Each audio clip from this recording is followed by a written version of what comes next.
kind of look like a gym teacher, to be honest. Good. I think that's good. I'll toss you a few. Yeah. I don't even think I get... No, I get A's. Just not too often. Yeah, at least it's honest. Yeah.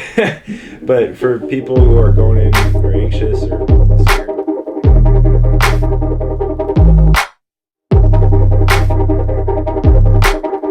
Well, this is what it looked like right before you fall. Stumbling around, you've been guessing your direction. Next time you can see it all. Welcome back to Stupid for Views. We have a guest here, Micah Smith, the one and only. So you actually go to Bethel. I do. And so my dad, we were just talking about this, my dad works at Bethel. And so you're going for physical education. Mm-hmm. And what were the other two? And health education with a minor in media production. Interesting. So how many years have you gone there so far? This is my 5th year. 5th year. I'm sticking around. I was done with my majors last year, but I wanted to stay around, still do athletics, track and field, because COVID saved up eligibility.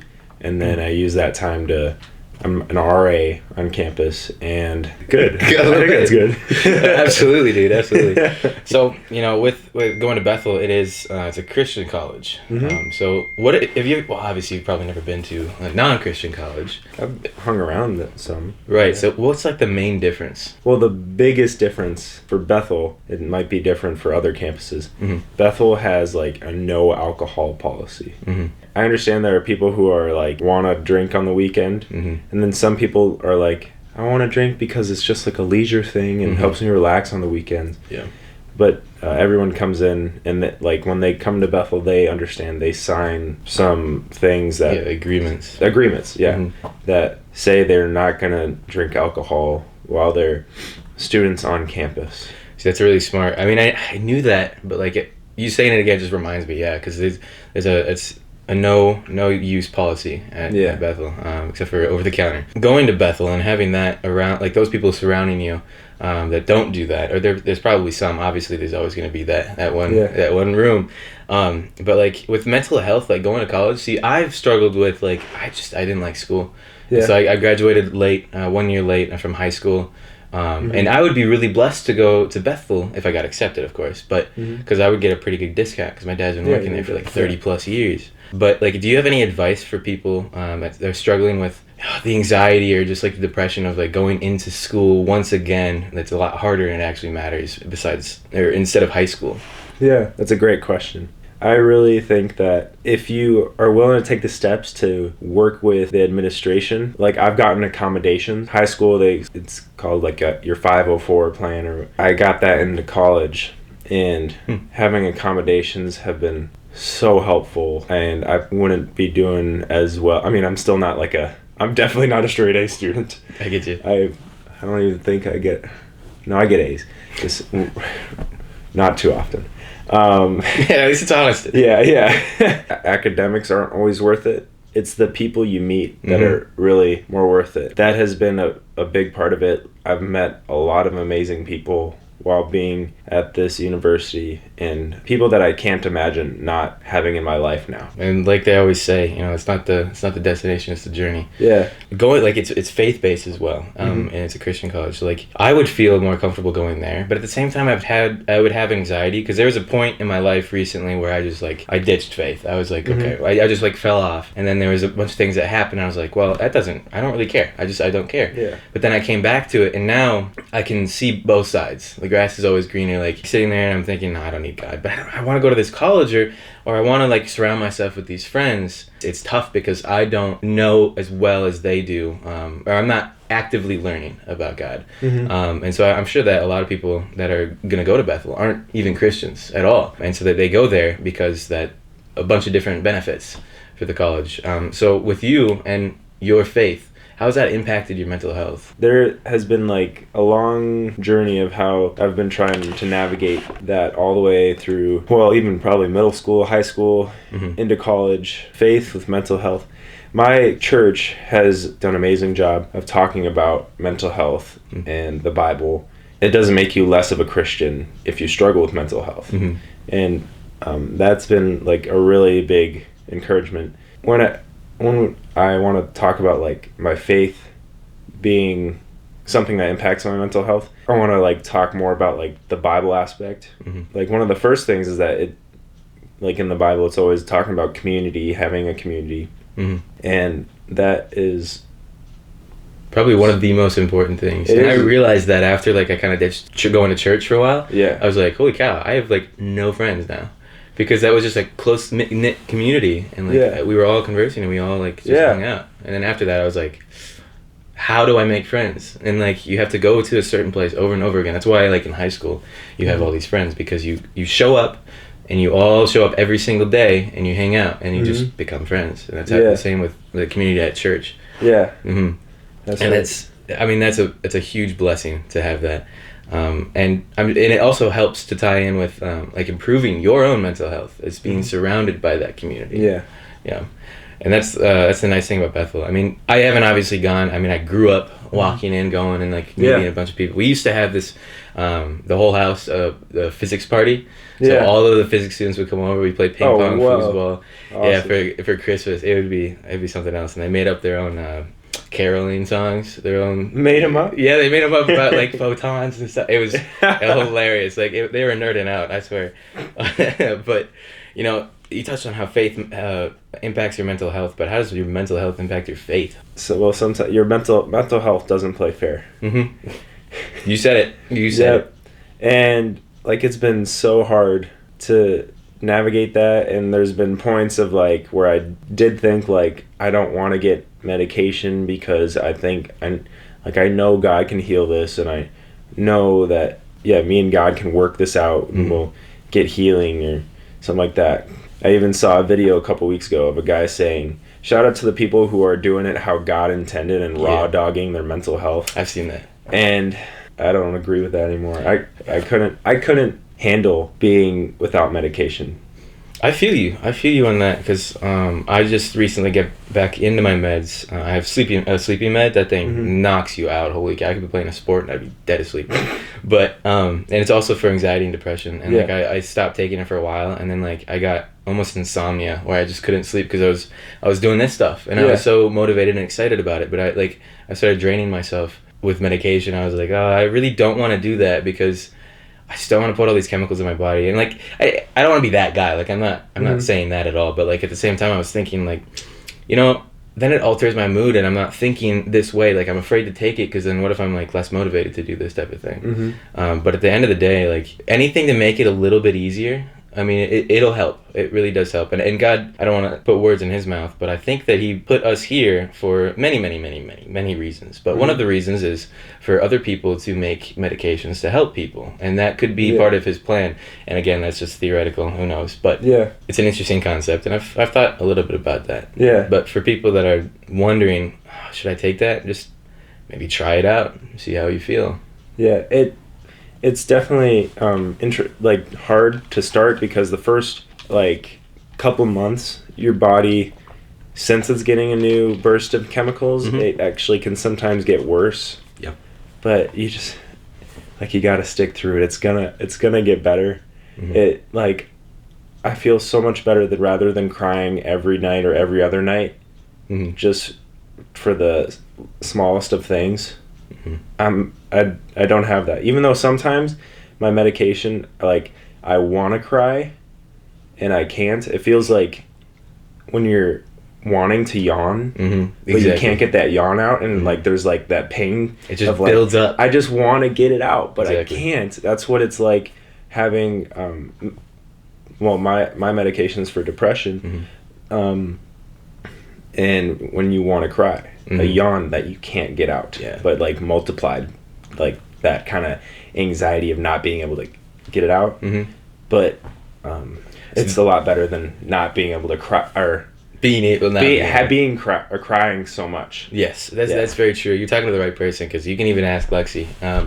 I can't do it. I can't. I'm not even on a medication for it. I just cannot do it. And you know how dogs, like, they shake, or there's these studies of people with other medications. I won't name them. They're controlled substances, but people are doing therapy with these controlled substances. I'm sure you've heard of this, but they give them a drug that is very body based. It's a very strong feeling. Yeah. And they do therapy for PTSD and trauma. And I talked to my therapist about this, and she brought up a really good point where people tend to, like, when you have anxiety and you're shaking, people tend to shake off those feelings, or with the drug that they're using, and in the setting that they're using it, to look back on what happened to them, say they were in a car crash or whatever, PTSD, then that body, it just kind of releases the energy in a way, and so people need to do that, and that's how, like, what crying really is, I'm pretty sure. I mean, like, you gotta get it out somehow, and if you can't, then, like, that's a whole nother ballpark. You're gonna be holding in all that,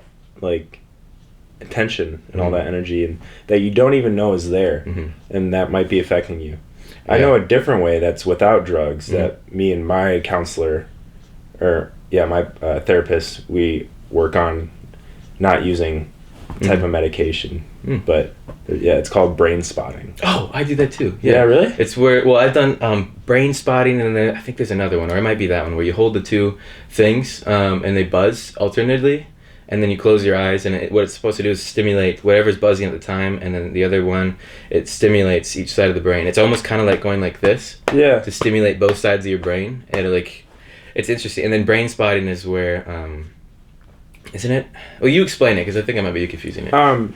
Brain spotting, so your therapist, he talks to you, and you, like, if there's an area you want to focus on, for me, it's a lot of comparison between my twin brother, or, like, family trauma. He, like, gets you headphones on so you're relaxed, like, you get comfortable in a chair, but, like, the headphones don't stop you from him being able to hear you. Right. And then he has, like, a pen, or, like, a track, whatever's now it's coming back, and then you, like, track it across your field of vision, and when your body reacts, like, it could be the smallest thing, like your twitch, or, like, your eyes, like, shake or something, then he'll keep the point there, and then as you keep the point there, your body might be going, like, twitching and stuff, and, like, you were saying how your body has to, like, shake it out and feel the stuff, like, it's letting your body process it, like, and it's subconscious, like, you don't even know why you're shaking sometimes, but it's expressing that tension you've held in your body that you don't know why is there. So, and then you continue going through these different points and these field of visions, and you make note of where they are, and so you can try to come back to them later and still work on those certain points. But it's really interesting, because it's not something you always, like, for me, I've been to counseling since 5th grade. And I feel like I've been there. Yeah, I feel like I haven't gotten anywhere with just talking. But this, I've, like, experienced a lot of, like, peace by being able to have my body just process what I couldn't verbally get to. Do you meditate? I meditate once in a while. Peace, like, or, like, breathing. I do some breathing, but, like, when I meditate, it's mostly on, like, scripture. See, I had my friend tell me one time where he was, like, explaining different types of meditation, and like, dude, those monks up there, holy cow, bro. It's nuts, because they can sit there for weeks on end without eating and just sitting there in silence. But some of them do, and I've tried this, and it's not even worth trying it so hard, where you sit there, and you do your breathing, you sit in a certain position, you arch back or whatever, and then you sit there for as long as you can and think about absolutely nothing at all. Oh my goodness. That's tough. Like, that'd be really hard for me. Man, dude. I mean, that's ridiculous, because I think I can never turn it off. That's why I have the sleeping med that's so strong. But you said that you were on medication for depression. Like, what were you diagnosed with mental illness? Well, I'll go through, like, my mental health and mental illness journey. So in 4th grade, well, actually, we'll start before that. Okay. When I was, like, 2, my parents divorced, and that's already setting up, like, a kid for some mental health problems, and because they don't have a consistent place to go to, and they don't have the mental security of having both parents under the same roof. And I'm very grateful my parents knew they both needed to be in our lives, so they didn't move far away from each other. That's good. They stayed, like, within 15-20 minutes of each other. Yeah, I'm really grateful for that. So along with that, even still, like there's genetic stuff that passes down for mental health stuff. So that's a whole different like can of worms. Yeah. But then 4th grade, I got a concussion, and that's kind of like just mixing up your brain. It's not like blending up your brain. And then a month later, I finally got cleared to go back out to the playground. That very same day, I got another concussion. No. So 2 concussions in the same season. And then the next year, when it like started to become winter time, like seasonal depression started to kick in. That's when I started going to counseling. And then fast forward a little bit, just to 6th or 7th grade, I got Lyme disease. So that's where you get bit by a tick and it messes with your immune system. And it's kind of like flu-like symptoms, and you get a target where it's like a red ring and then a pale inside of the circle. I got that on my back. Yeah, that messes with your body a lot. It messes with your brain. Some people messes with their joints more. I'm very grateful I haven't had like joint pain stuff, but I've had more of the brain part where you have forgetfulness, attention problems, and like a foggy brain, and which is annoying. I had a really foggy brain yesterday. But so Lyme disease, that impact, like I said, the attention part that pushed me towards getting diagnosed with ADHD in 7th grade, all the way through high school, still depression and ADHD, and then once you get to the middle of high school, you have so many things fighting you for your attention, and you're thinking about your future. So a lot of anxiety was happening there. Oh yeah. And that's kind of those were the big things. I didn't start ADHD medication to help focus until 9th grade year of high school. And then I didn't start medication for depression until it was after I graduated high school, the summer right after I graduated high school. And then I took that going into college. That's interesting. Yeah, I've been diagnosed with ADHD at like a very young age because I was very apparent. I was one of those crazy kooks, dude. I was just recently diagnosed with anxiety, and PTSD and depression. They say severe depression, but like at the same time, I don't know. I feel like they're just throwing around some of these labels. Like ADHD, for example. There's millions of types, and if some kid is a little jittery, they'll just say it's ADHD when it could be an underlying thing. But they're doing the best they can. I'm not blaming them for anything. The mind is so complex. Yes, of course, and that's why I want to get into psychology. I might go to Bethel for psychology. Let's go. But I'm gonna see my girlfriend's mom. I was talking to her about like, what do I want to go to school for? Like I really am stressed because like if I go there I gotta commit. She's like, no, slow down. You could just take a few classes or like even one class just to see how it feels. And you can experiment with other things. You don't always have to go back. And I'm like, yeah, I guess you're right. I mean that's a good way. But like with mental health and being in college now, with all the past that's happened and the overcoming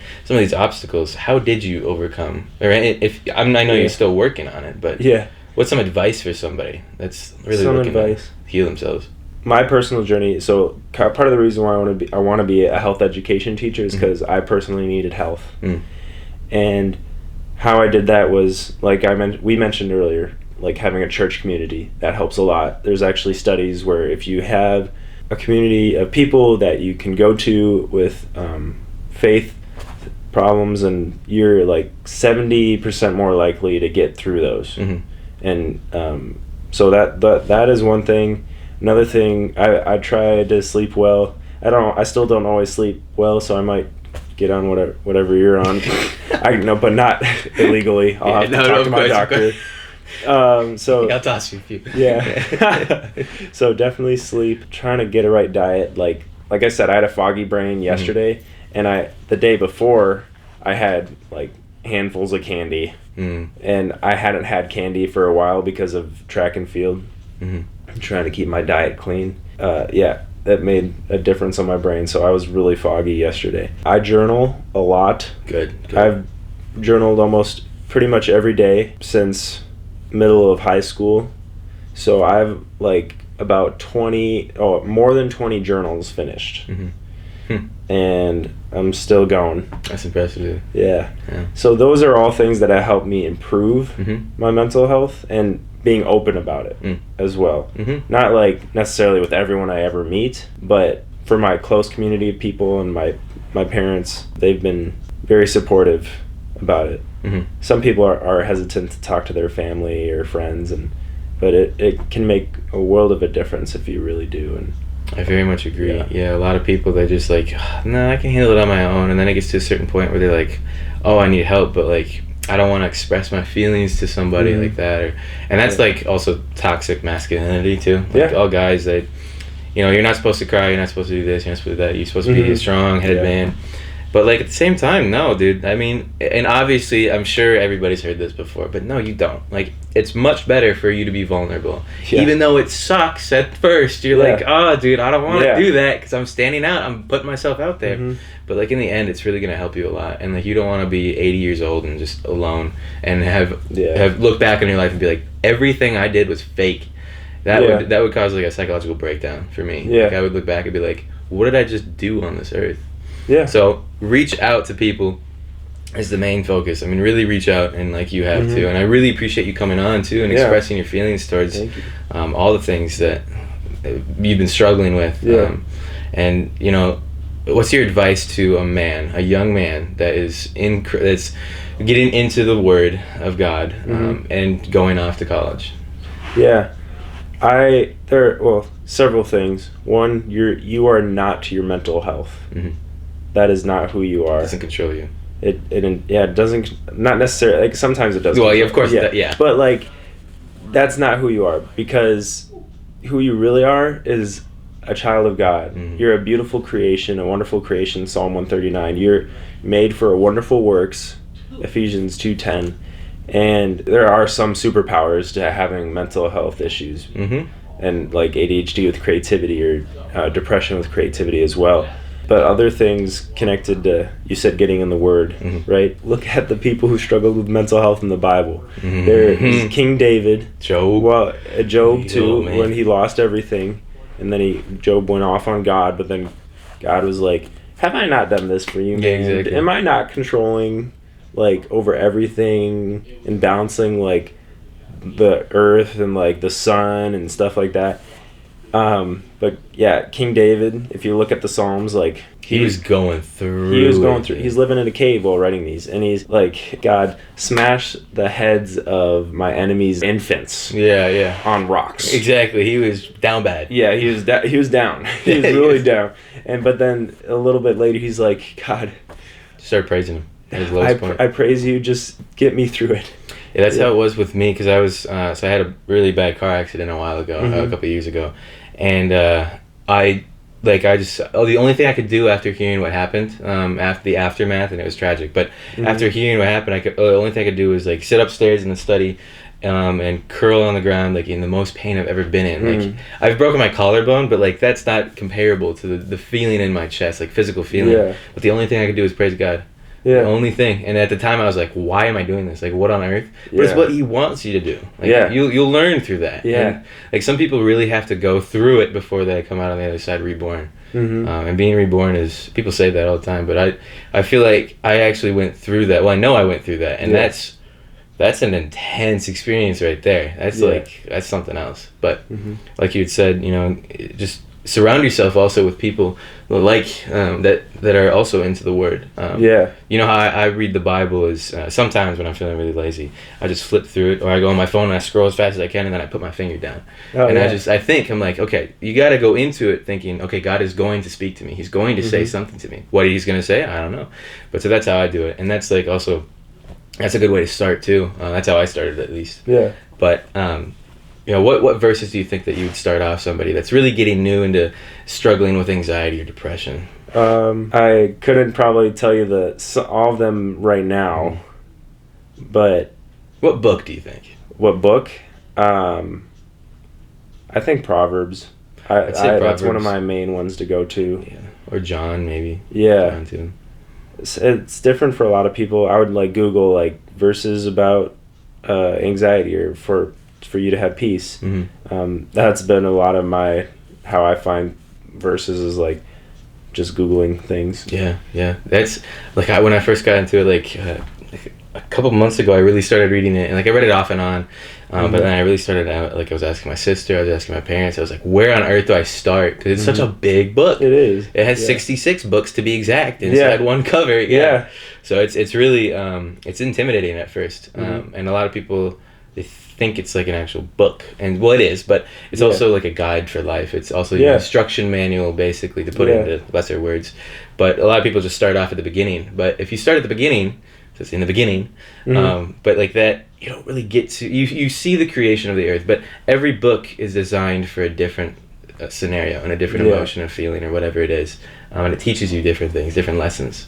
I would start in the Gospels, the Matthew, Mark, Luke, John. Absolutely. Anyone starting. Yeah, those are the good ones right there. Yeah. They speak to you, and if you really let God speak to you, he will show you some things that are amazing, amazingly glorious. And for people that are struggling with their faith, I would give the advice: just keep pushing. Don't ever stop. Like, really try to be open-minded as possible. Don't ever stop reading the Bible. Pray on it. He wants you to beg him for things. He wants you to beg for mental health, whatever you're struggling with. But again, I appreciate you coming on. It's been a real pleasure. So much. Absolutely, it's kind of fun to talk to somebody from Bethel too, because I see all these things. I'm actually in the Snapchat group. I'm seeing all the Bethel stuff. The Bethel stuff. Pretty interesting. Well, again, thank you guys for viewing, subscribing, liking, listening. We will be coming back next week with a podcast. Not sure who the guest is actually. Well, I think I know. But we'll see you next time. Thanks for coming in. And raw is real and real is raw.